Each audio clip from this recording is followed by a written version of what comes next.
Mga kaibigan, lalong tumitindi ang kaguluhan ngayon sa Israel at saka sa Iran. Kung saan nung nakaraan nga mga tol ay nagsagawa ng malawakang pag-atake ang Israel sa bansang Iran at matapos nun mga kapatid ay gumanti naman ang Iran ng missile strike sa Israel. No, yan ang ating panonoorin mga tol, no? Dito sa balita mula rito sa 24 Oras GMA Integrated News mga tol. Sabi rito sa report, gumanti ang Iran ng missile strike sa Israel pero nasalag ito ng Iron Dome, no?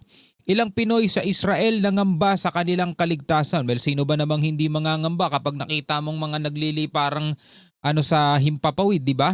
So eto mga kapatid, sama-sama nating panoorin at bigyan natin to ng reaction, video, commentary, opinion, criticism at kung ano-ano pa. Ipanalangin na lamang natin lalong-lalo na kung meron kang mga kaibigan, kamag-anak, kakilala na nandoon sa parehong bansang yon, Israel o Iran mga tol, na ipanalangin na lamang natin ang kanilang kaligtasan mga tol, no? So huwag na natin patagalin pa, panoorin na natin to mga tol. Matapos ang pag-atake ng Israel, Iran naman ang gumanti ng missile strikes. Sa gitna ng pagsiklab ng bagong hidwaan sa gitnang silangan, ang ilang Pinoy sa Israel nangangamba sa kanilang kaligtasan. Well, ito mga tol, bago to isagawa ng Israel, is nakahanda na yan.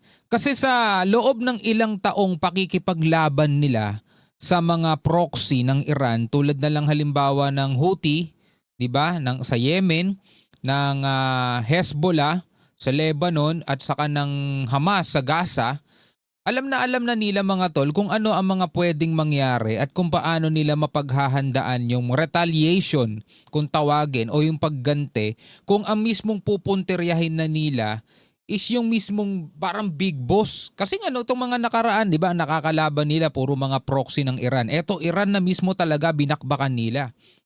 At alam nila yung consequences niyan. At eto na nga, gumante ang Iran ng mga missile strikes. Sa tatlong daw yun ayon sa mga balita, tatlong wave o 3 waves, 150 missiles yun mga tol ang pinakawalan ng Iran sa Israel. Ang kanilang kwento tinutukan ni JP Soriano. Diba, kala mo bagong taon no? Sunod-sunod na nagundong at sirena ang narinig sa Tel Aviv, Israel. Daan-daang ballistic missile ang pinakawalan ng Iran bilang ganti sa mga missile strike sa kanila ng Israel.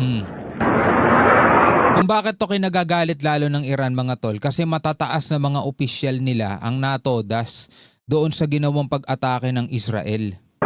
Sinala ng Iron Dome defense system ng Israeli Defense Force ang ilang Iranian missile. Pero wala, may mga nakawala pa rin. Yan, tulad yan. Bagamat may mga nakalusot at bumagsak sa iba pang bahagi ng Israel, kung saan dalawa ang naiulat na namatay.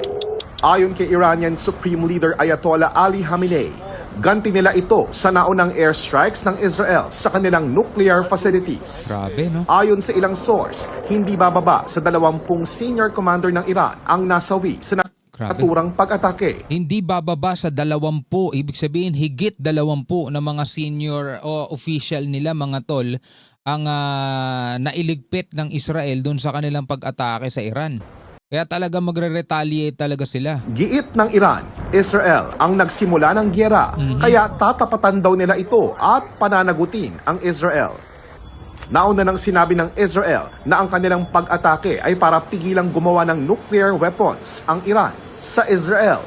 May phone up ang mga residente para makita ang bilang ng airstrikes na tumama sa kanila.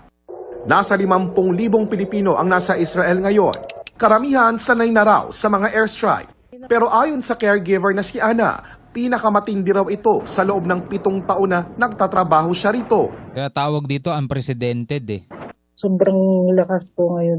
Iba yung ngayon, parang iba talaga. Kasi nga dati ang mga nakakalaban ng Israel puro mga proxy. Ito yung mismong sumusuporta o yung pinaka big boss na.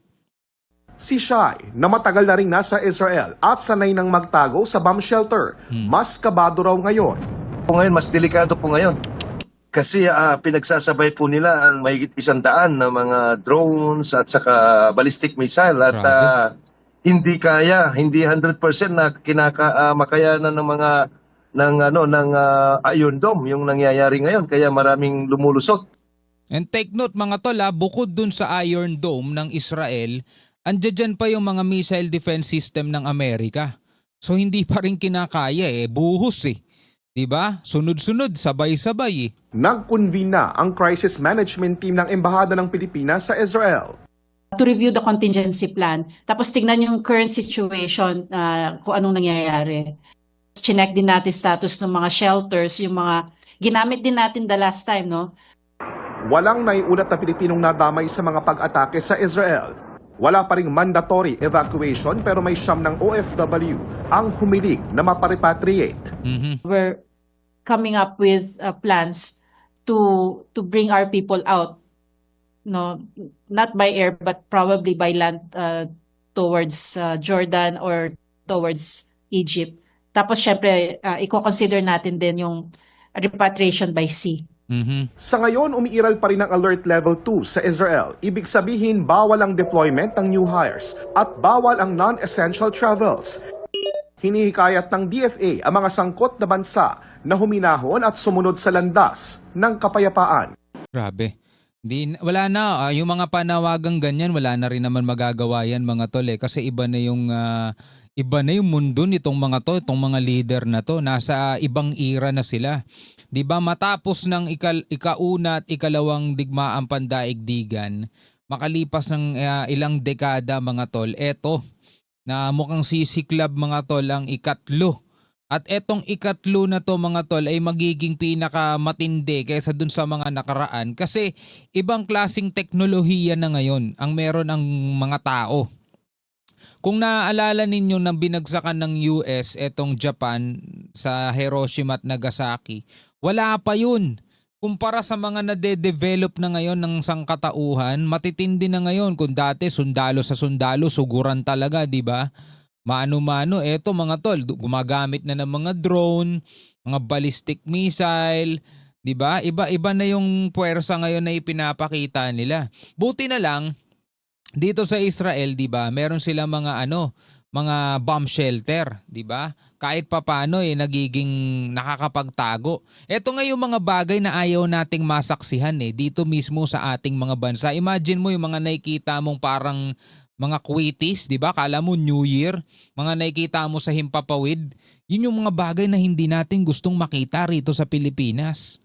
'Di ba? Kaya nga hangga't maaari mga tol kung paano natin haharapin yung sigalot dito sa West Philippine Sea, kailangan maging matalino ng leader natin na hindi naman naabot sa ipapamigay na lang niya yung ating soberanya. Siyempre kailangan pa rin nating igiit yun pero kailangan umisip siya ng maayos na paraan para hindi tayo humantong sa ganitong mga bagay kasi hindi tayo Israel mga tol, wala tayong Iron Dome. Malamang kung ano may mga pakakawalan ng kalaban natin, 100% babagsak talaga sa kalupaan yun. Ang DMW at OWA naka-heightened alert na rin at binabantayan ang sitwasyon ng mga OFW sa Israel, maging sa kalapit na Lebanon at Jordan. MWO ay nakahanda na sa lahat ng eventualities. Pwede silang mag-rescue 24/7. Naglabas sila ng public advisory para sa mga OFWs kung saan pwedeng tumawag sa oras ng isang emergency. Para sa GMA, Habang nagkakagulo dun, syempre, unang-una mga tol, hindi basta-basta matatahimik yung mga kamag-anakan ng mga OFW natin na nandito sa Pilipinas kasi syempre nag-aalala rin sila sa kalagayan ng kanilang mga kamag-anak na nagtatrabaho doon. Biruin mo, di ba, nagpakalayo-layo sila para maghanap buhay doon at para bigyan ng magandang buhay yung pamilya nila rito. Pero napadpad sila sa isang bansang talagang magulo mga tol Diba? Anyway, bilang mga Pilipino, ano ang masasabi nyo rito? Comment ka na lamang sa ibaba. Hanggang sa muli mga tol, ako nga pala si Shobaldi. Peace out.